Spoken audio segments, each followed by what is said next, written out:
Olá, amiguinhos! Hoje é a nossa segunda aula de eletroquímica, não é? A primeira aula nós estudamos as pilhas. E só para lembrá-los, né, eletroquímica era aquela parte da química que estuda essa relação entre energia química e energia elétrica. Então a pilha ela é aquela energia química se convertendo em energia elétrica, um processo espontâneo. Se você pensar na eletrólise, ela é o oposto da pilha, não é? Então vamos dar uma olhadinha no quadro.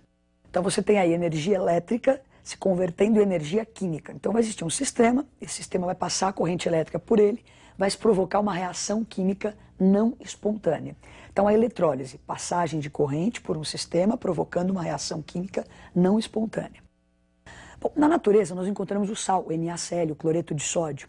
Nessa estrutura NaCl, a ligação que une o Na ao Cl, lembra que era uma ligação iônica, onde nós tínhamos o cátion Na+, e o ânion Cl-. Então aquele mais indicava que o sódio tinha doado um elétron e o cloro tinha recebido.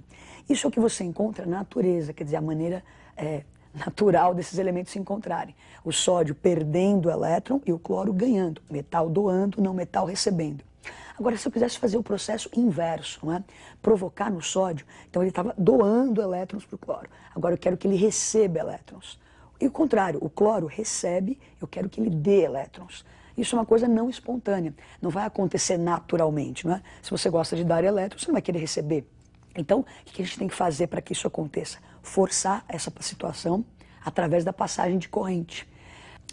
Então nós vamos ver agora o seguinte, não é? Se eu quisesse forçar, normalmente o sódio faz o quê? Doa, eu quero que ele receba. O cloro recebe, eu quero que ele doe. Como é que seriam essas equações? Vamos olhar o quadro. Processos não espontâneos, onde eu iria provocar a descarga desses íons. Então o sódio, na natureza, eu encontro ele Na+. Eu ia forçar ele a receber um elétron e a voltar a ser o sódio zero. Então, olha, processo não espontâneo. O Cl-, ele gosta de receber, tanto que ele está negativo. Eu iria forçar ele a doar 2 elétrons e a formar o gás cloro. Então, processos não espontâneos, onde aconteceria uma descarga desses íons. Bom, então a eletrólise é justamente isso. Nós vamos tentar pegar um sistema, passar a corrente elétrica por esse sistema e provocar essas descargas que nós vimos como exemplo, não é? Então, para você lembrar bem, o que é eletrólise, o que nós vamos fazer durante a eletrólise? Dá uma olhadinha no quadro. Então, quero fazer uma eletrólise. Alguém pediu para você no vestibular, vamos fazer eletrólise de tal coisa.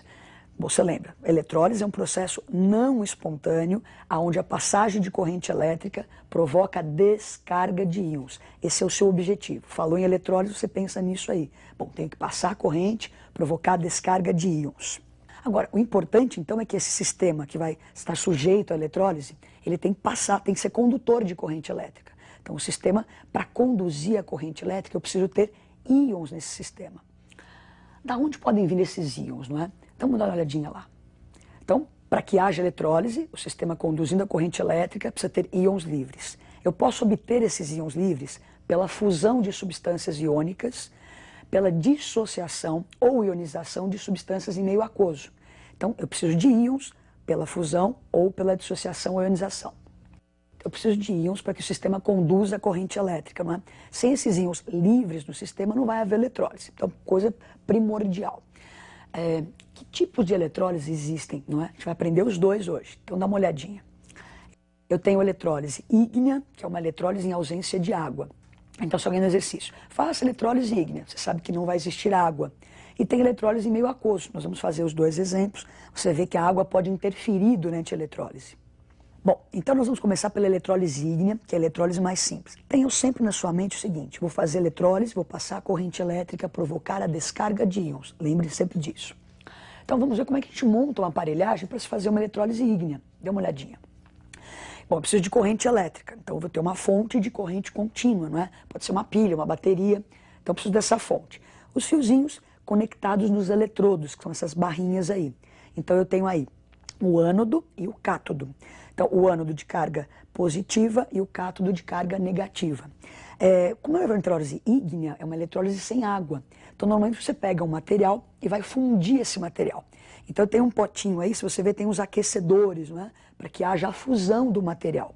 Então, dentro dessa cuba vai existir um material, ele vai passar pela fusão e a corrente elétrica, então, vai atravessar o sistema e provocar a reação de descarga dos íons que estão no sistema.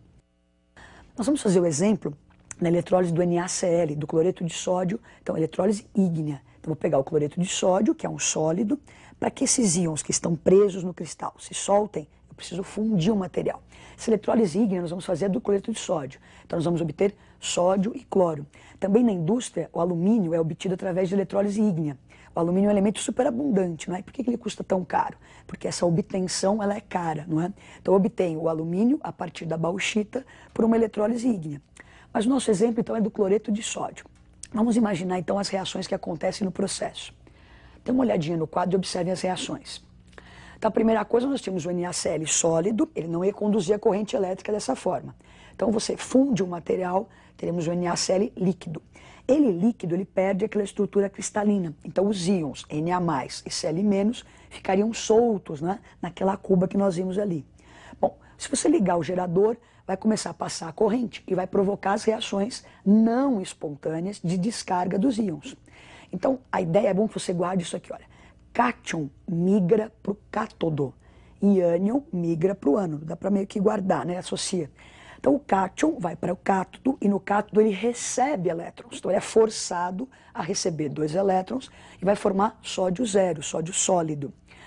No ânodo, então o Cl- migra para o ânodo, dando elétrons, né, perdendo, oxidando, perdendo 2 elétrons e formando o gás cloro. Então se lembra, tem naquela cuba, esses íons estavam soltos, nadando, Na+, e Cl-. Cátion migrou para o cátodo, ânion migrou para o ânodo. Bom, então nós vamos fazer agora a soma das equações para se obter a equação global da eletrólise. Na primeira situação, nós tínhamos o NaCl fundido, então ele liberou seus íons. Então aqueles íons, o Na+, e Cl- estavam na cuba. Então o que aconteceu? O cátion migrou para o cátodo, onde catou os elétrons, e houve então uma reação, ele se transformou em sódio. O ânion migrou para o ânodo, se transformou em cloro, gás cloro. Então eu vou somar essas 3 reações, o que eu tinha, e as reações que aconteceram no cátodo e no ânodo, para obter a equação global.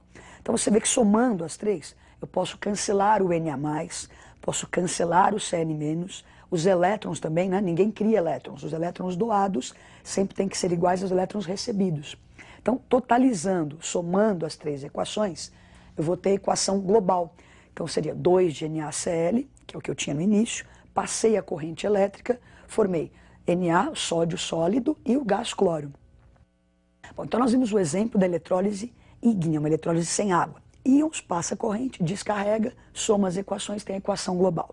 Agora, o próximo exemplo é a eletrólise em meio aquoso, não é? Ele é um pouquinho mais sofisticada, então fiquem bem atentos para não perder nenhum detalhe, não é? Então, uma eletrólise com água. A água interfere e nós vamos ver como. Vamos imaginar, então, como é que se monta uma cuba, o que eu preciso para montar a eletrólise em meio aquoso. Então o sistema é bem parecido, preciso do gerador, não é? Preciso de uma cuba eletrolítica, a gente não precisa dos aquecedores, não é? Uma cuba tradicional, comum. Coloco então o Na e a NaCl e água vai ser o nosso exemplo. Então, cloreto de sódio agora com água. Então, a hora que eu coloco isso na cuba, daqui a pouquinho nós vamos ver que íons que estão presentes nessa cuba. Então, o cátodo, o ânodo, tudo conectado. Quando você ligar a corrente, então, vai começar a provocar a eletrólise, que é a descarga de alguns desses íons. Só que o que acontece? Agora, nessa cuba, nós temos o Na+, temos o Cl- e a própria água, não é? Então vai haver uma disputa. Você tem que se jogar de um penhasco, né? Ninguém quer se jogar de um penhasco. Então, o sódio, por exemplo, é o metal. O negócio dele é dar elétrons. E aí, na eletrólise, ele é forçado a receber. Ninguém quer saber de receber. Então, fica aquele jogo de empurra. Por quê? Na água, tem aquele cátion, assim, indiretamente tem o H+. Né? É pequena quantidade, mas dentro da água tem o H+, e tem o Na. Então, a água interfere nessa situação. Ela disputa com o sódio a descarga no cátodo.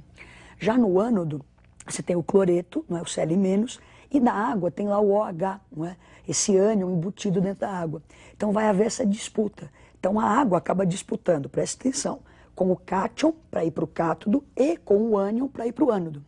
Bom, como é que eu vou saber quem vai ser descarregado primeiro? Como é que eu vou saber essa ordem de descarga? Bom, você vai saber essa ordem de descarga decorando uma pequena tabelinha. E às vezes alguns vestibulares são gentis e colocam essas tabelinhas pra gente, não é? O importante é saber usar essas tabelas. Então dá uma olhadinha no quadro.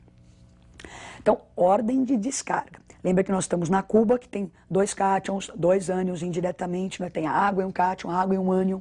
Então, para descarregar o cátion, a ordem, né? Metais alcalinos são os mais difíceis de serem descarregados. A setinha está apontando para o mais fácil. Então, alcalinos são os mais difíceis, depois alcalinos terrosos, alumínio, a água.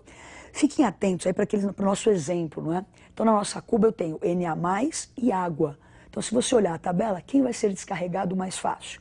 A setinha aponta para quem é mais fácil descarregar. Então, é mais fácil descarregar a água do que o sódio.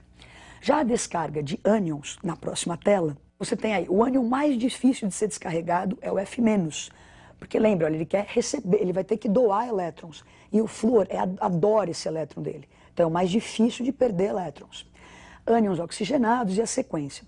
Nós temos na nossa cuba um ânion não oxigenado, que é o cloreto, o Cl-, e a água. Então, se você observar, o cloreto é mais fácil de ser descarregado do que a própria água. Então, indo para a própria eletrólise agora, na próxima tela, voltando para a nossa cuba eletrolítica, então você tem lá a fonte, tem os geradores, então olha lá, Na+, Cl- e a água. Como nós vimos na ordem de descarga, o cátion da água, a água vai migrar para o cátodo e o Cl- vai migrar para o ânodo. Então, a água descarregada no cátodo e o Cl- descarregado no ânodo. Vamos para as equações. Então, olha lá, nós tínhamos em meio aquoso, não é? Na+, Cl- e moléculas de água. Então, essas coisas estavam presentes naquela cuba. A hora que eu passo a corrente, então o ânion cloreto migrou para o ânodo, formando cloro.